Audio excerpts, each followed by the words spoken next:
All right, starting off first here with an older bill. We will get more modern here as we go, but we're going to focus here on a 1934 $5 bill. This $5 bill sold for over $55,000 at auction because if we flip the bill over, you'll see that it's the $10 bill design. So we have $10 on the back, $5 on the face printing of the bill, and this is called a double denomination error. So this bill is graded by PCGS. It's in very good condition, and this bill, like I said, sold for over 55 grand. Now here's another $5 bill. However, this is in not so great condition. It's only graded at a 30. However, it does have an error on it, and it is a star note. So if we go to the front of the bill here, you'll see the star at the end of the serial number. Those are basically replacement notes. So for one of those to have an error is kind of even more unique, right? It is from 1950, this banknote here, but here on the back of the bill,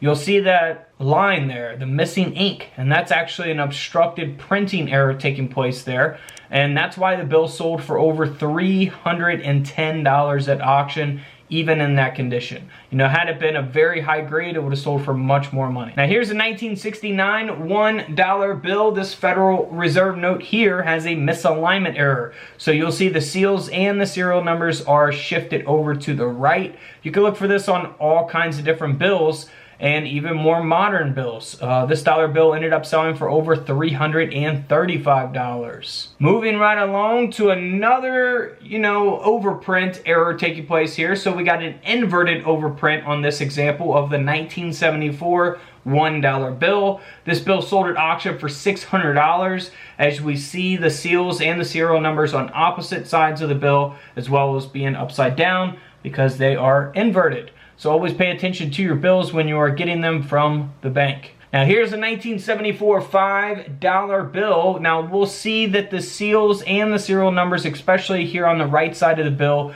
are shifted down, and that is a misalignment error taking place. And this $5 bill ended up selling for over $260. Here's a $2 bill that has a doubled print error taking place. So pretty obvious, self-explanatory, kind of speaks for itself, right? The seals and the serial numbers are doubled. This bill is from 1976, and this $2 bill sold for $18,000. It is in great condition, graded by PMG. Here's another doubled print error taking place. This is like the whole face printing of the bill, basically. And this bill from 1977. It is in good condition as well, graded at a 63 by PMG. And this $5 bill sold for over $22,000. Now here's a $1 bill from 1977. Here on the front of the bill, you'll see that it's missing the seals and the serial numbers, but the overprint here is on the back of the bill. So you'll see the seals and the numbers there.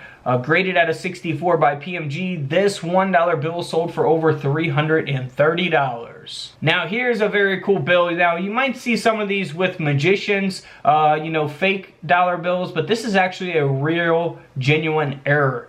So it's got a cutting error, of course, and it's got a partial offset overprint here on the face of the bill. You can see the numbers there in the middle of the bill. Very, very nice error taking place here. This bill sold for over $1,400. You can't beat it, if you can get over $1,000 for $1. Now here is a 1993 $10 bill. Now this bill has an offset printing error, so we'll see the reverse or the back printing here of the bill coming through here on the face of the bill. So pretty obvious type of error. You could look for these on other denominations as well. The $1 bill, $5 bill, $20 bill. And this $10 bill sold for over $225 at auction. Now here's a more modern $50 bill from 1996. So again, you got the cutting error, you got the inverted overprint. So you'll see the seals and serial numbers on opposite sides and upside down once again. This bill, super rare, sold for over $2,600. Same case here with the $20 bill. Well, similar case. You'll have the overprint here on the back of the bill with that cutting error as well.